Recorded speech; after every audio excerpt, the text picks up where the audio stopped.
What is up, guys? It's a girl Alyssa back at you with another video today. So I know that I posted I would be doing the top 5 scary stories, but I switched that because I really couldn't find very good ones.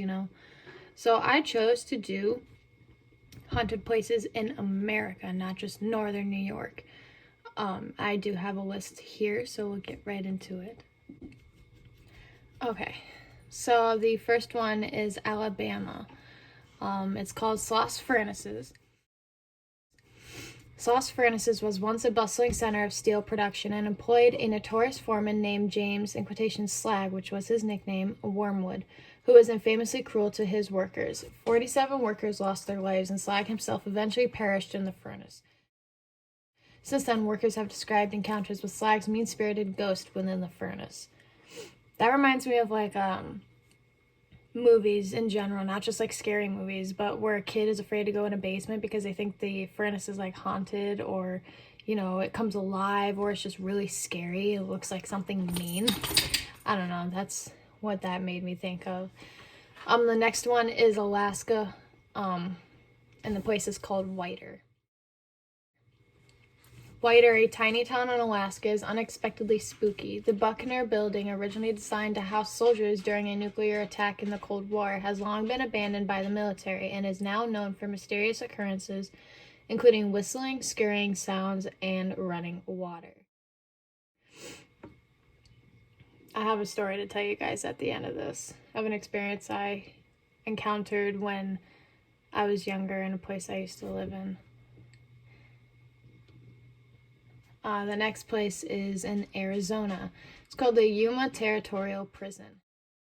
Yuma Territorial Prison reportedly houses the ghosts of former inmates, as well as the ghost of a woman who drowned more than 100 years ago in the Colorado River, and the ghost of a little girl in a red dress known for pinching passers-by. Now, what I wanted to know is why there was a little girl there, in a red dress. I don't know. Because it says it houses the ghosts of former inmates, but then the ghost of a woman who drowned. I wonder if the little girl was like the daughter of that woman by any chance. Things you think about, right? The next one is Arkansas. It's called Basin Park Hotel. At one of America's most haunted hotels, the Basin Park Hotel in Eureka Springs, Arkansas, Arkansas decades of visitors have reported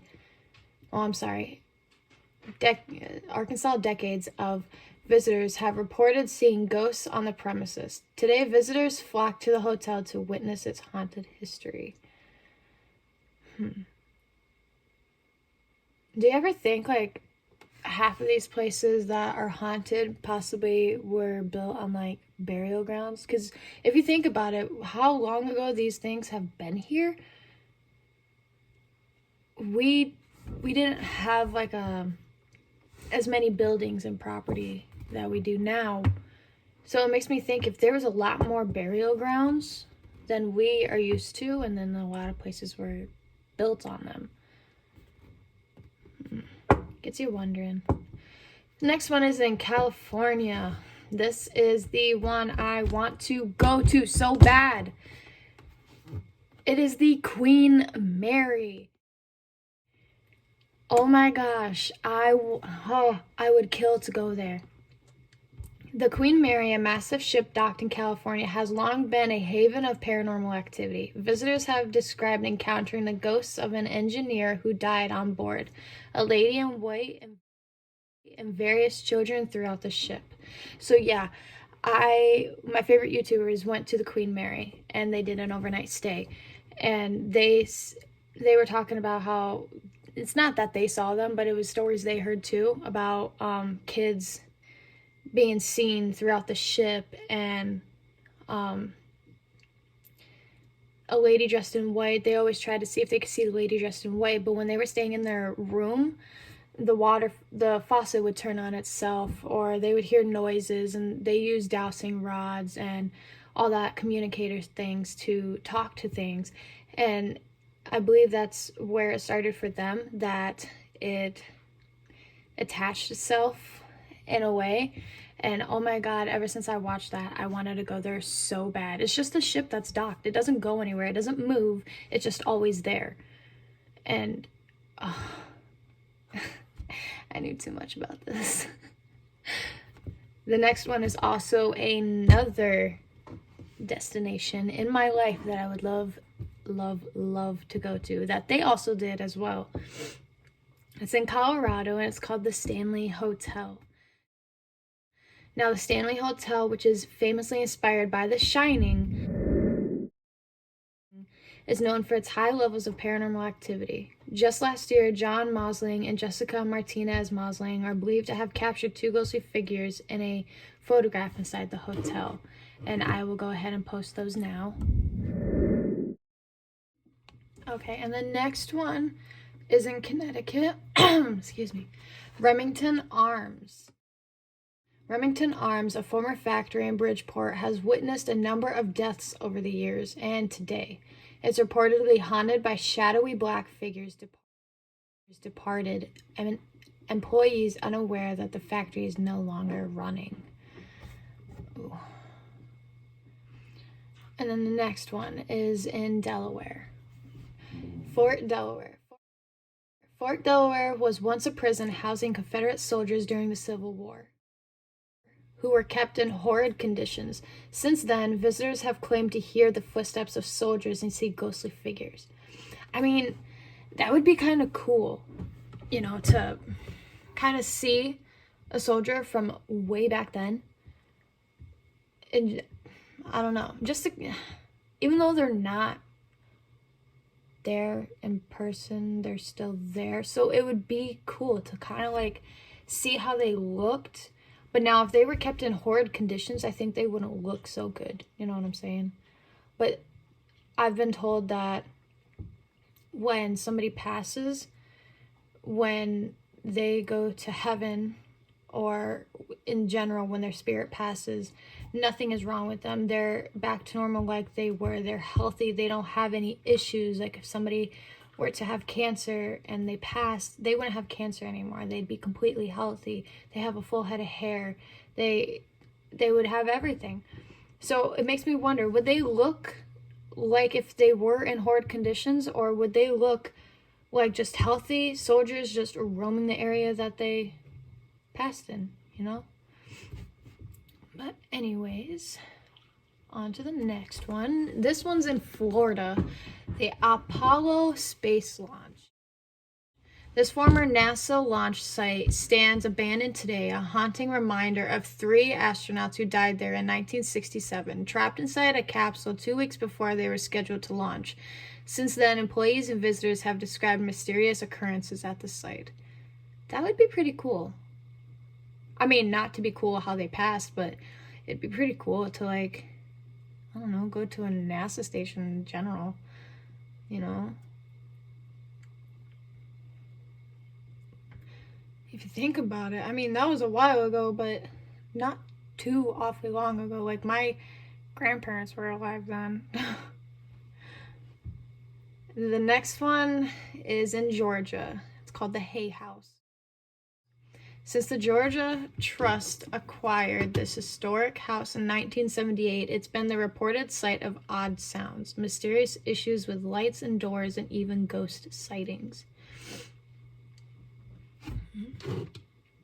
Next one is in Hawaii. It's called the Hilton Hawaiian Village. Visitors to this hotel have reportedly witnessed a ghostly woman in a red dress on the premises, either the spirit of a woman who was once killed there or a volcanic goddess. That's a twist. That is a big twist from somebody who could have been killed or a volcanic goddess. It's either the bad way or the good way, you know what I'm saying? Like, but why a little girl in a red dress, and then now this woman in a red dress? Does a red dress symbolize something? These are things I'll have to look up eventually and make a video about, because I'm unsure. Like, I don't know if a red dress symbolizes something. It could. Like, for a little girl, it could resemble the same thing as it did for this woman. Volcanic goddess. Okay. The next one is in Idaho, the Shoshone Ice Caves. Visitors and staff at these reportedly haunted caverns have described footsteps and strange voices inside. Rumor has it that a Shoshone Native American princess was buried in that cave. So I don't necessarily think that place would be like a bad haunting. It would be like a good haunting. Like, she wouldn't try to harm you. I mean, princesses, I don't think their intention is to ever harm you in life. I think she would just try to let you know that she's there, watching you, making sure, you're safe, nothing's gonna happen to you. But that was in Idaho. The next one is in Illinois. It's called the Congress Plaza Hotel. The most haunted hotel in Chicago has a long history of ghost stories. There's even a room reportedly so haunted on the 12th floor that staff have sealed it from guests and no one can enter. I bet you they'd let somebody enter if they gave them a big sum of money. But that's just me. But see, this is what happens. My mind gets going and I think about a lot of these things. Like in that hotel, the 12th floor, even if the 12th floor is haunted, don't you think that they can travel to the other floors too? But then I know that somebody's spirit, when they pass, gets stuck in different time lapses of their life. So what if one of their spirits was in a time lapse on the 12th floor and then one was like on the 10th floor? Maybe they came back and stayed there. I'm so sorry for saying a lot. This is like if I were to be talking to somebody. But yeah, that's what I think. I think that the whole place would be haunted instead of just 12th floor. I mean, I think 12th floor would still have the most activity, but I believe that the whole place would be haunted itself. The next one is in Indiana. It's called the Avon Haunted Bridge. This century-old bridge figures in many local legends, and screams of people who died near the bridge can reportedly be heard at night, including a worker who was maintaining the bridge and a mother and baby who fell off into the water.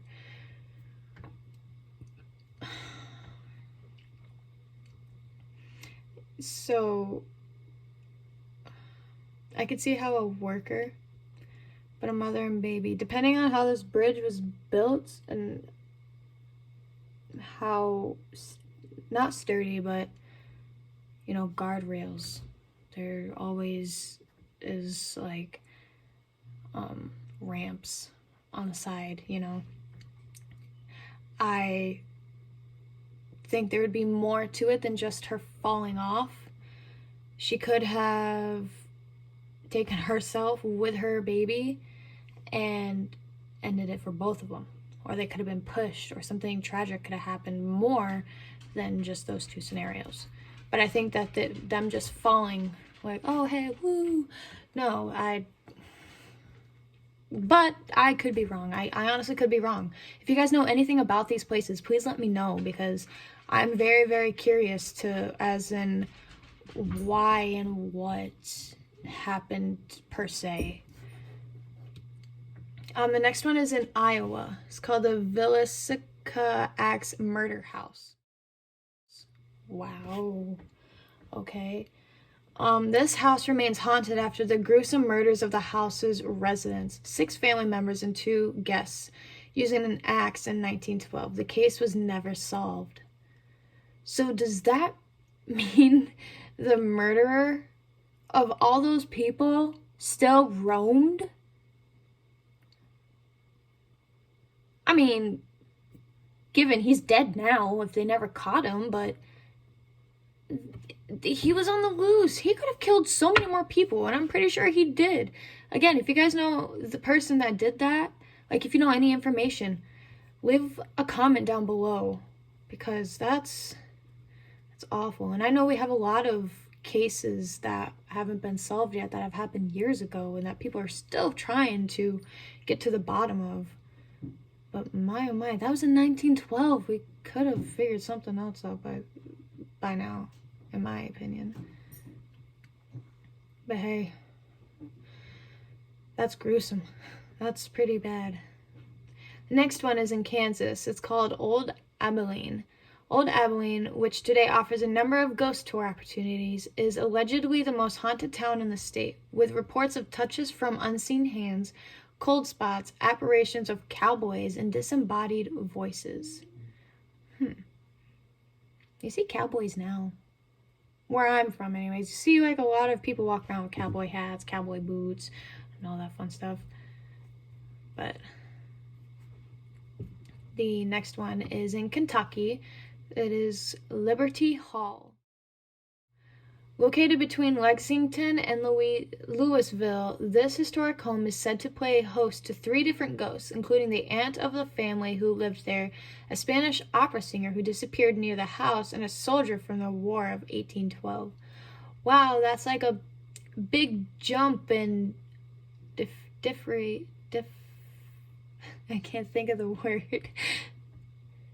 Difference in the people. There's an aunt of the family who lived there, a Spanish opera singer who disappeared near the house, and a soldier from the War of 1812. So was this house there during 1812? Moving on. This one's in Louisiana. It's called the St. Louis Cemetery. It was established in 1789. This New Orleans cemetery contains more than 100,000 dead and 200 years of reported encounters with the ghosts who live on in the cemetery. Wow. Oh my goodness. I'm going to post that here now. Did you see how old that is? Those are crazy. And like, we just have tombstones now. That's like a whole tomb. Like a whole thing. Wow. It just amazes me with all this history and, you know, seeing these places that I initially can't afford to go to at the moment. But that is pretty darn cool. The next one is in Maine. It's called Fort William Henry. Visitors to this ancient fort claim to have encountered the ghost of the Native American chief Taucolexis, who was hanged at the site in 1696. Wow, that's so long ago. Wow, I wonder what he was hung for. I really wonder if he did something bad or, like, you know, to go against his role. Next one is in Maryland. It's called the Jericho Covered Bridge. This bridge, believed to be the site where Civil War soldiers died by suicide, is reportedly still haunted by the soldiers' ghosts. So they all killed themselves? Or is it just a couple of them that killed themselves? Doesn't say.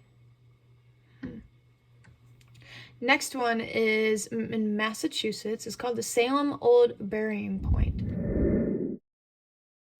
And the town of Salem contains a number of sites connected to the famous witch trials of 1692, but one of the most notorious is the Old Burying Point, which houses the remains of key figures in the trials. It's no surprise that paranormal activity has been reported there a number of times. I've heard of Salem somewhere. I can't remember where I've heard of it from, but I've heard about it. That's... wow. I'm gonna say wow a lot, by the way, if you haven't noticed already. Because it amazes me. I hope it amazes you guys, because this is pretty cool information. And if I ever wanted to go to these places, at least I have, you know, the background knowledge of a little bit on them. You know, so. The next one is in Michigan. It's called the Whitney Restaurant. It was built in 1894. The Whitney Restaurant was a private home before becoming a ward for tuberculosis patients. It's said that the ghosts of patients who died there still haunt the property. So it was a restaurant. Okay, so it was a private home before becoming a ward for tuberculosis.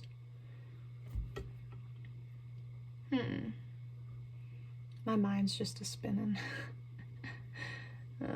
That's what happens when somebody has ADD. It just doesn't stop. It's like a hamster wheel. When a hamster's on a going like that, it until it stops, until it just jumps off. But I can't jump off my wheel. The next one's in Minnesota. It's called St. James Hotel. This hotel in Red Wing, built in 1875, is reportedly haunted by the ghost of a former hotel owner who still lives in her room and makes sure cutlery and napkins are properly placed. That's nice. Sounds like, to me, she had a thing of OCD. She liked everything to be a specific way, and if it wasn't, she would fix it and make it her own. The next one's in Missouri. It's called Vale Mansion.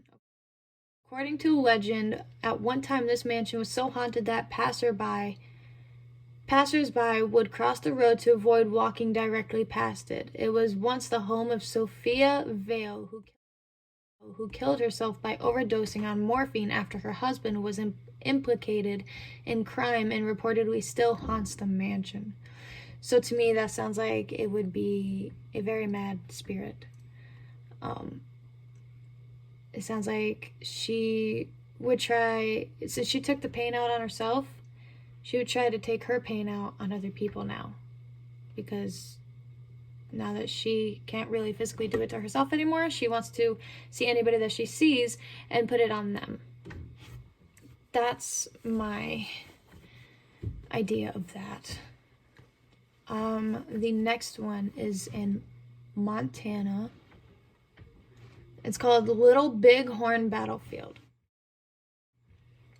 Visitors to this battlefield, where the Battle of Little Bighorn took place in 1876, had reported hearing battle cries, rifle shots, and bugles, if I'm saying that correctly, perhaps from the soldiers who died there.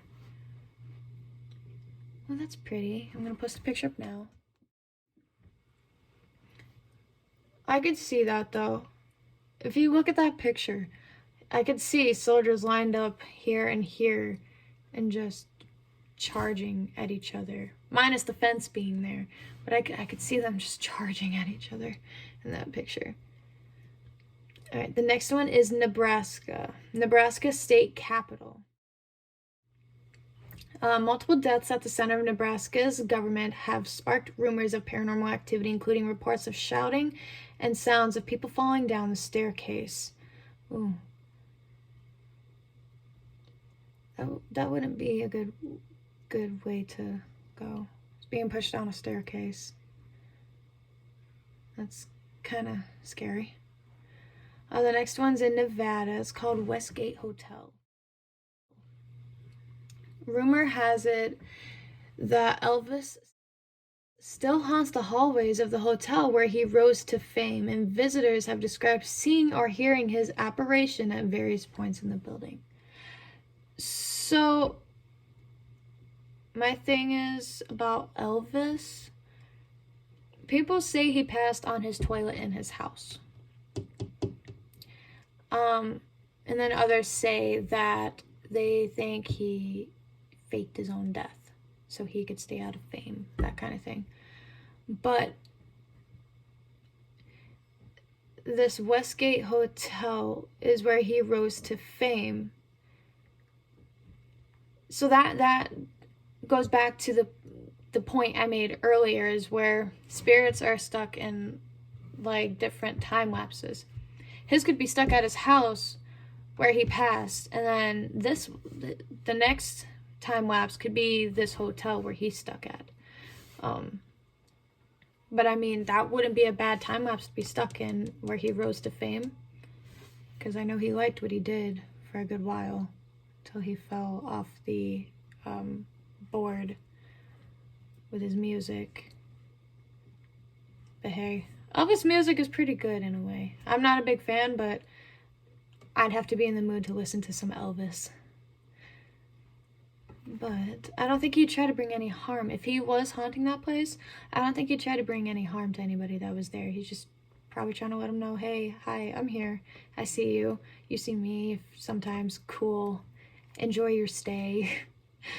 I mean, that's what I would do if I was haunting a place that, you know, one of my spirits was stuck in. I'd be like, hey, yeah, I see you. You might hear me later, but I'm not here to scare you. I'm just saying hello. Enjoy your stay. I hope you have a great time. Now, if something tries to contact me, of course I'm going to give sounds. Like, everybody gets scared, and it's like, you're asking for that. And then you get surprised when you hear it. But I think that's mainly more skeptics. And I'm going to be a skeptic until, like, something actually happens like that. But, I don't know. I'd say, hey, what's up? Turn a faucet on, flick some lights, flick a bottle across the floor. But the next one is in New Hampshire. It's called the Isles of Shoals. I'm going to say it that way. If I'm pronouncing that wrong, I'm sorry. The 9 islands off the shore of Portsmouth have allegedly been rife with paranormal activity since the 1800s. Ghosts dwelling on the islands include 2 wives of the famous pirate Blackbeard. Oh, cool. I was born in Portsmouth, Virginia. So that's actually pretty cool. The next one is in New Jersey. It is called Pine Barrens. These woods, deep and full of mysterious pathways, are known to be spooky, and legend of ghosts and goblins have developed there. Okay. I don't know if I believe that one so much. Like I said, until I see that for myself, goblins? I mean, if you have a picture to prove it that's not photoshopped, be my guest to put it up here. But I could see ghosts. Yeah. Goblins. No. Sorry, I'm just putting my opinion out there, you know. The next one's in New Mexico. It's called the Chemo Theater. The Chemo Theater is famously haunted by the ghost of a 6-year-old boy named Bobby who died there in 1951 when a water heater exploded. Performers often leave gifts for Bobby so he doesn't interfere with the lights or doors during a show. Aww, poor Bobby. Bet you he was a cute little 6-year-old. I could see why, maybe if he were to be angry, but I think he might just be lonely, and that's why he messes with the lights and doors during a show, to let everybody know he's there watching it with them, or, you know, hey, I'm here. I think he wants attention. Because he's only 6, and when you pass, your mindset stays the same, I believe. So I think he wants some attention, some company. But the next one is in New York. The Morris Jumel Mansion, if I'm pronouncing that right. Visitors to this Manhattan mansion have reported seeing the ghost of Eliza Jumel, a former owner, telling them to quiet down. Excuse me. There have also been reports of a disembodied voice speaking from inside a grandfather clock and a Hessian soldier who comes to life from a painting on the wall. To me, that sounds like somebody, don't take this the wrong way, but it was on drugs. Because the soldier coming to life from a painting. I mean, it could be true. Honestly, it could be true. But I'm reading this off of the internet. I never experienced anything like that. So, the next one is in North Carolina. It's called the Biltmore Estate. The famous Biltmore Estate is a popular tourist attraction in Asheville, but it's also reportedly home to a number of ghosts, including a headless orange cat who lives in the gardens. A headless orange cat. Now, I want to know what that cat ever did to somebody to make it headless. I love cats. I love animals. My goodness, that poor cat. Give it some catnip. It'll be happy. The next place is in North Dakota. It's called Fort Abraham Lincoln.